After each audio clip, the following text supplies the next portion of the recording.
کل ہمارے ایک بہت ہی مربی اور مسلم لیگ نون کے بڑے ساتھی اپنی ذات میں خود بھی بڑے مفکر تھے اور صحافی بھی تھے اور لکھاری بھی تھے، صدیق الفاروق صاحب، وہ اللہ تعالیٰ کو پیارے ہو گئے اور میاں نواز شریف کے بہت ہی بہترین ساتھیوں میں تھے اور وفادار شخص تھے. تو ان کے لیے میں چاہوں گا کہ ذرا دعا خیر فرمائیے گا.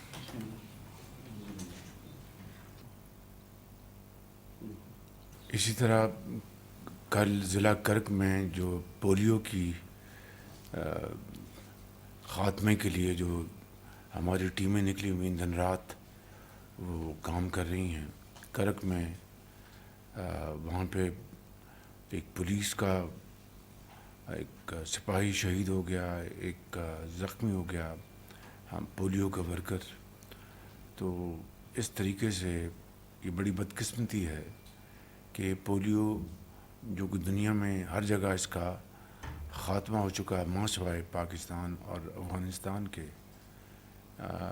آج بھی اس کے خاتمے کے لیے جو رکاوٹیں پیدا کی جاتی ہیں وہ انتہائی افسوسناک ہیں. مگر میں سمجھتا ہوں کہ وہ سیکورٹی کا عملہ، چاہے وہ پولیس کا سپاہی ہے یا پولیس کا افسر ہے، چاہے وہ پولیو کا ورکر ہے، فیلڈ ورکر ہے، وہ انتہائی دلیری کے ساتھ وہ اس مہم میں شریک ہیں.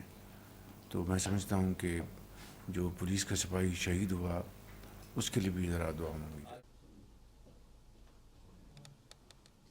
چند دن پہلے یونان میں ایک اللیگل مائیگرنٹس کی وہ کشتی میں سوار تھے، تو وہ کشتی ڈوب گئی. اس میں افسوسناک واقعے میں 5 پاکستانی بھی وہ ڈوب گئے، اللہ کو پیارے ہو گئے، اور تقریباً 40 سے کچھ زیادہ وہ ریسکیو کیے گئے. تو یہ بے گناہ جانیں اس طرح ضائع ہوتی ہیں. یہاں پر ان کے جو پیارے جو بچھڑ جائیں وہ ساری عمر وہ اپنے پیاروں کو یاد رکھتے ہیں، روتے ہیں.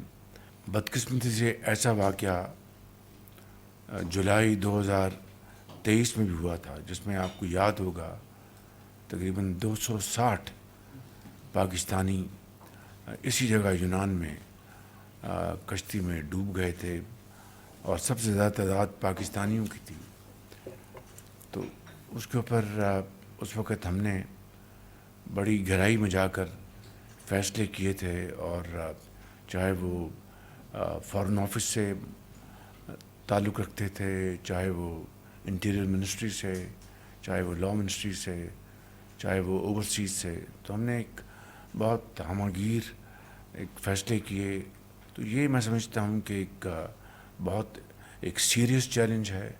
اس کے اوپر میں انشاءاللہ چند دن میں جو متعلقہ جو وزراء ہیں اور سیکرٹریز ان کی میں میٹنگ میں بلا رہا ہوں. اس میں جو 2023 میں جو واقعہ ہوا تھا اس کی بھی ہم اس کو ریویو کریں گے. اس کی روشنی میں اب جو مزید فیصلے ہمیں کرنے پڑے ہم انشاءاللہ کریں گے. اس کے اوپر بڑی سختی سے ہم عمل پیرا ہوں گے. کل اسٹیٹ بینک نے پالیسی ریٹ کو مزید 2% کم کیا ہے، جو اب 22% سے گھٹ کے 13% پہ آ گیا ہے.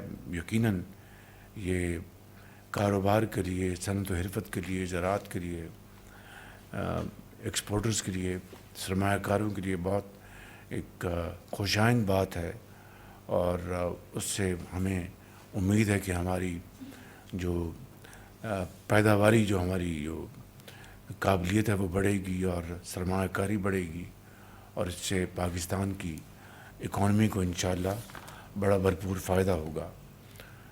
اور مہنگائی بھی اس وقت اپنی 2018 کے بعد کم ترین سطح پہ ہے. تو ان تمام حوالوں سے یہ بات الحمدللہ بہت میں سمجھتا ہوں کہ ہم سب کے لیے ایک اللہ تعالیٰ کا بے پایاں فضل و کرم ہے، اور ایک موقع ہے کہ ہم مل کر اب پاکستان کی معیشت کے پہیے کو تیزی سے گھمائیں، تاکہ ان جو دنوں میں جو ہماری معیشت مستحکم ہو رہی ہے اس کا بھرپور فائدہ اٹھاتے ہوئے اندرون ملک پہلے سرمایہ کاری کو فروغ دیں اور پھر انشاءاللہ بیرون ملک سرمایہ کاری بھی آٹومیٹکلی آئے گی. اس کے لیے ہمارا جو ہوم گراؤنڈ پروگرام وہ تقریباً مکمل ہو چکا ہے اور انشاءاللہ امید ہے کہ اسی مہینے میں اس کا باقاعدہ ایک تقریب میں اس کا اعلان کریں گے اور پھر اس کے اوپر انشاءاللہ مل کر ہم کوشش کریں گے تاکہ پاکستان کی معیشت آگے بڑھے اور آپ سب کی جو محنت ہے کاوشیں اس کو اللہ تعالیٰ اپنے بے پایاں فضل و کرم سے اس میں بہتری فرمائے اور پاکستان کو اور پاکستان کے عوام کو عظیم بنائے. آپ سب کا بہت شکریہ. Thank you very much.